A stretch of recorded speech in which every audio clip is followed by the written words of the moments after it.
Hello friends, नमस्कार, सुप्रभात। मैं विशाल मिश्रा एक बार फिर से आपका स्वागत करता हूं। बच्चे, आपको मालूम होगा कि पिछले 2 लेक्चर से हम लोग गॉस थ्योरम और इलेक्ट्रिक फ्लक्स के चैप्टर को स्टडी कर रहे हैं।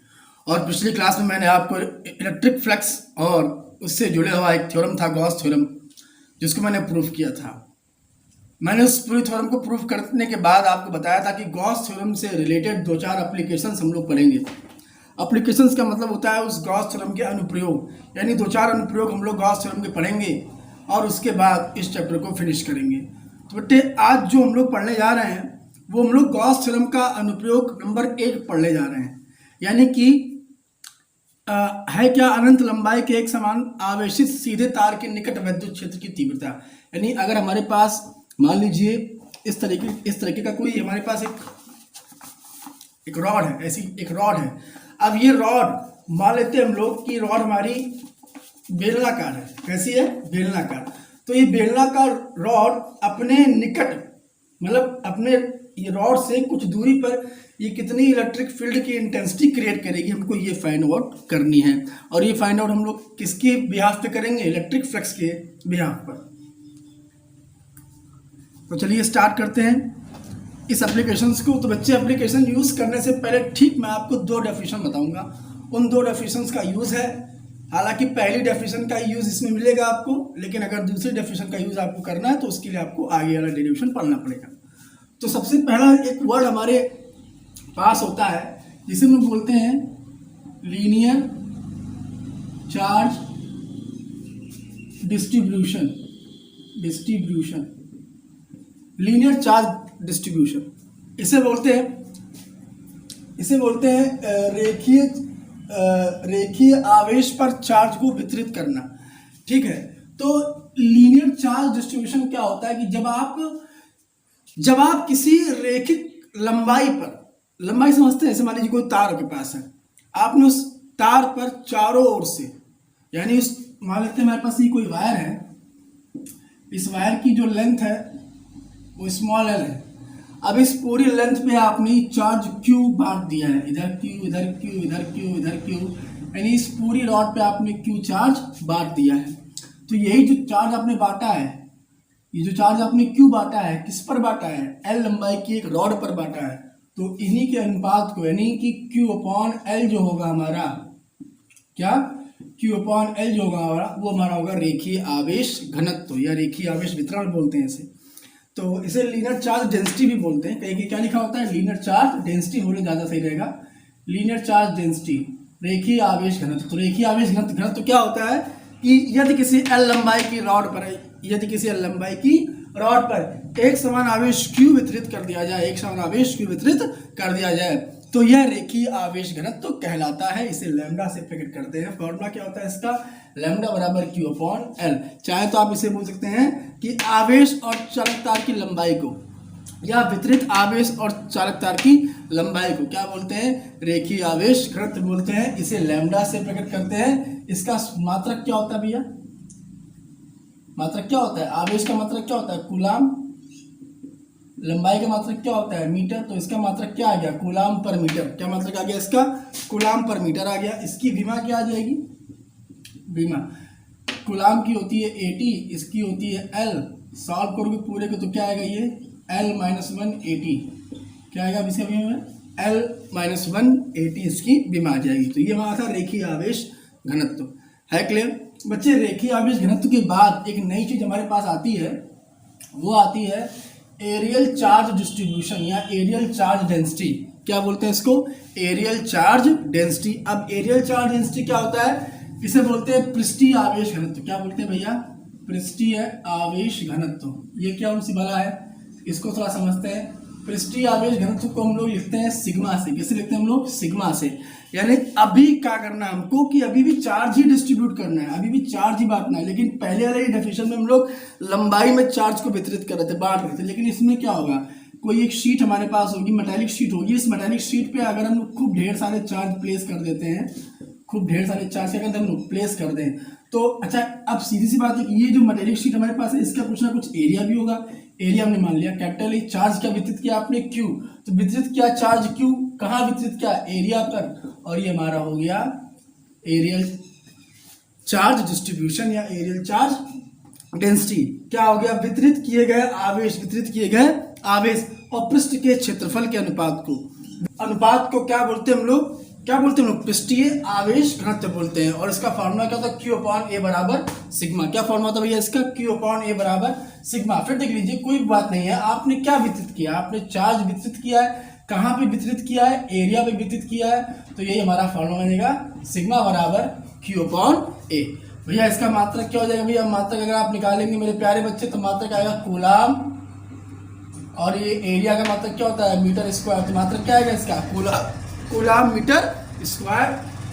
और विमा क्या आएगी, कूलाम की विमा क्या होती है, AT होती है, इसकी क्या होती है, L2 होती है। सॉल्व करोगे पूरे को तो क्या आ जाएगा, L-2 AT, क्या आ जाएगा, L-2 AT। तो इस प्रकार ये आपका पृष्ठीय आवेश घनत्व भी समाप्त हो गया है। क्लियर भैया, अब चलते हैं हम लोग, देखो हमने आपसे कहा था ना दो डेफिनेशन, तो दो डेफिनेशन ये हमारी हो गई।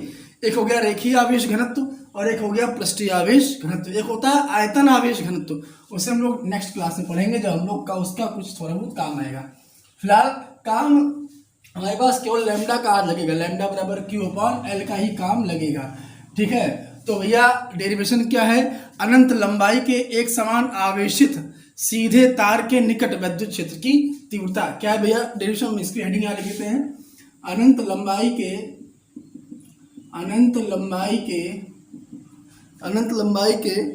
एक समान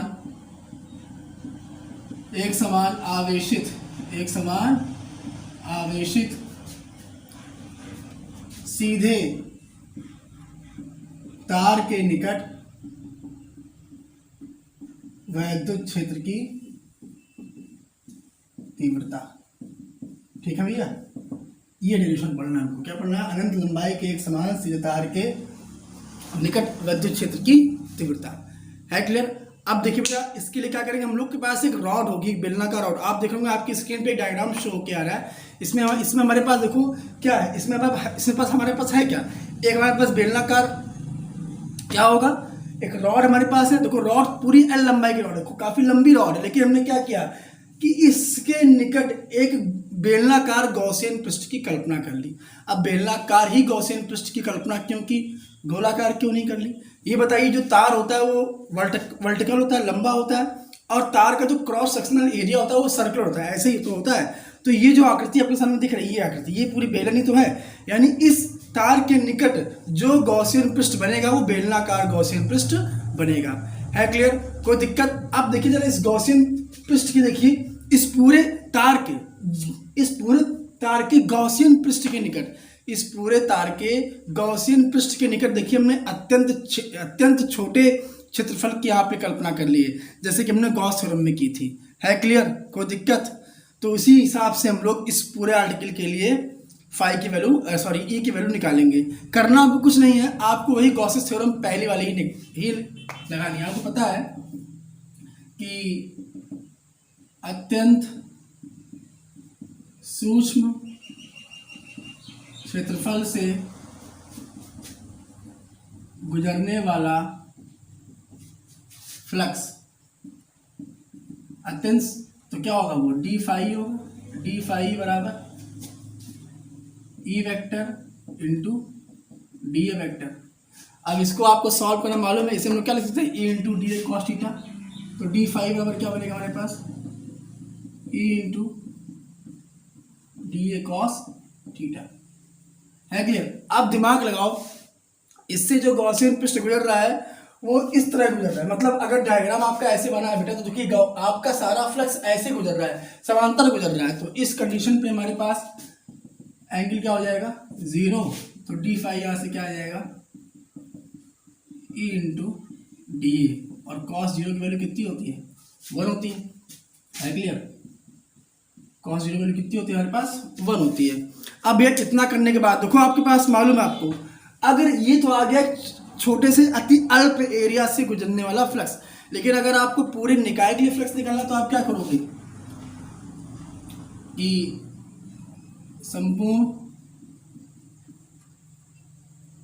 संपूर्ण पृष्ठ से गुजरने वाला विद्युत फ्लक्स हेतु पृष्ठीय समाकलन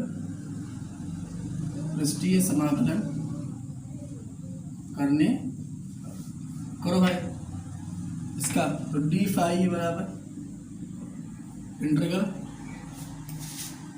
ई इंटू डी ए, क्या कर रहे हो पृष्ठीय समाकलन, तो नीचे क्या लगा देंगे, ए लगा देंगे। है क्लियर? आगे देखिए भैया, यहाँ से आ रहा होगा। अब डी फाई का इंटीग्रल क्या होता है, फाई ही होता है भाई, डी एक्स का एक्स होता है, डी वाई का वाई, डी जेड का जेड। वैसे आपके डी फाई का इंटीग्रल क्या हो जाएगा, वेरी गुड, फाई हो जाएगा। इसके बाद देखिए यहाँ से कांस्टेंट क्या है, ई कांस्टेंट है, ई बाहर ले लीजिए आप, सरफेस इंटीग्रल डी ए। है क्लियर भैया? डी ए का इंटीग्रेशन क्या होता है, ए होता है, कोई दिक्कत नहीं है।